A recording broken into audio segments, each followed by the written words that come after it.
guys, it's Scott from Horse Racing Daily, and today's video is going to be on the Grade 1 Diana Stakes this Saturday at Saratoga. And this race starts with Chad Brown, and up until last year, Chad Brown had a lock on this race. He had won, five straight from 2016 all the way to 2020. And then last year, Charles Appleby took the race, and now Chad Brown has four of the six entries in this race, and a couple of these horses are really good.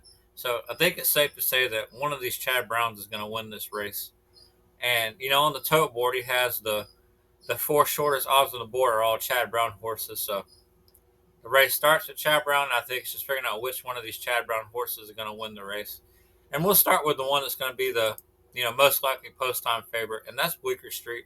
And Bleecker Street has done nothing wrong so far. He's owned by Peter Brandt, who has a couple other horses in this race, trained by Chad Brown.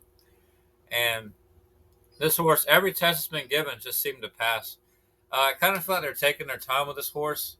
I don't know if they keep thinking maybe the horse has found a cylinder and just keeps breaking through, doing better and better than expected.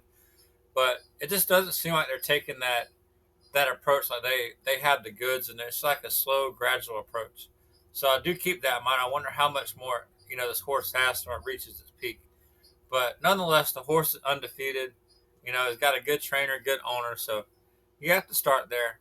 And I may play against this horse just because of those reasons. Like I certainly wouldn't be surprised if the horse wins, but I also would prefer not to take even money odds in the race.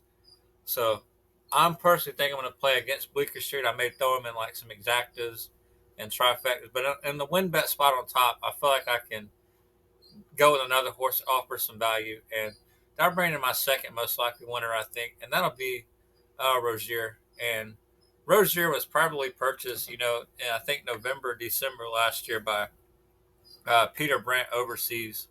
And this horse came back and won the Grade 3 Bigas Stakes at Belmont.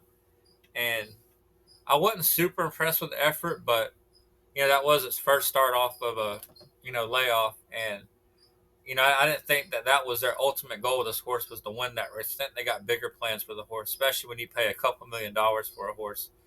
And it's got Peter Brandt, Chad Brown, very good connections. And in the Grade 1 in New York, I actually expected a better effort. I wasn't sure if the horse was going to be good enough to win, but I didn't expect no fifth place finish. I thought maybe it could run, at least in the top three. So I think I'm going to try to will this horse back, and maybe bet it one more time. I feel like it wasn't as bad as the New York Stakes, but I'm not sure if this, long term of this horse's still is going to be for Chad Brown.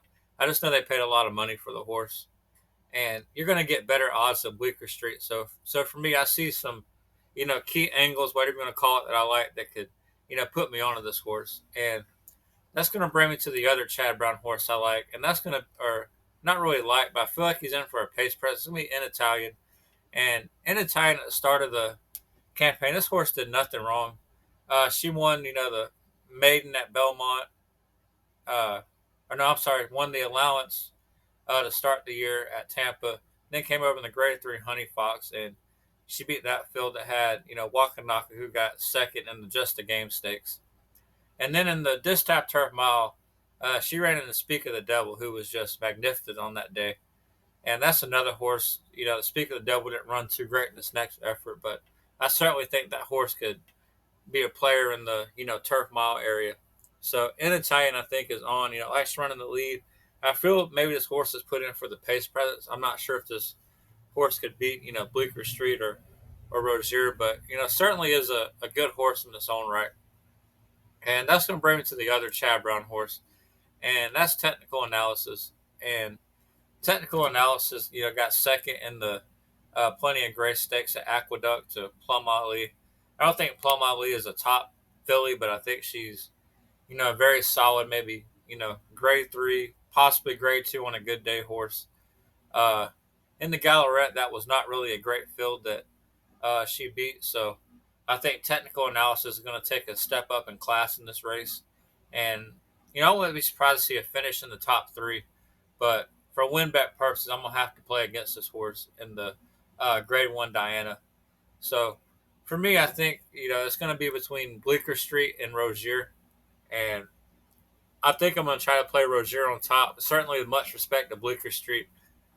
And if you're playing pick fours, pick fives, pick sixes, I would certainly put both of those horses in there. Maybe throw in a, horse like Creative Flair, who has, the angle. Charles Appleby won the race, last year, owned by Godolphin, very good ownership group. So you can't go wrong putting this horse in there. But that'd be another potential long shot to throw in for the, you know, pick fours, pick fives, pick sixes, and that's it for the Diana, guys. There'll be a couple more videos to come. We got the Stanford Stakes, and we're gonna do some replays of the stakes races. But thanks for watching, guys.